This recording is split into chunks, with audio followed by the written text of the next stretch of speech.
জীবনৰ ৰেলেৰা বেঙেনা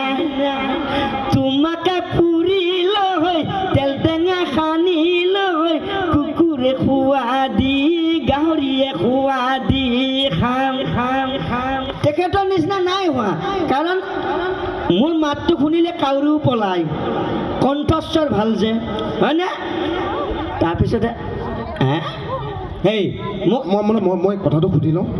আবাৰ যি নহওক মই কথাটো এটা কৈ থ'ব লাগিব আইফোন এটা আপোনালোকৰ কাৰণে সঁচাকৈ আনিছোঁ যদি আপোনালোকক মাত্ৰ 3টামান প্ৰশ্ন কৰিম শুদ্ধ উত্তৰ এটা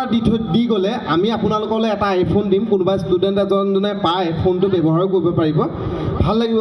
মোৰ সঁচাকৈ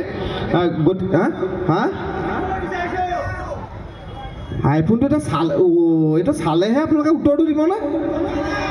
ছেকেণ্ড হেণ্ড ক'ত নতুন ফোন দিবলৈ আছে মোৰটোকে দি দিম যাওক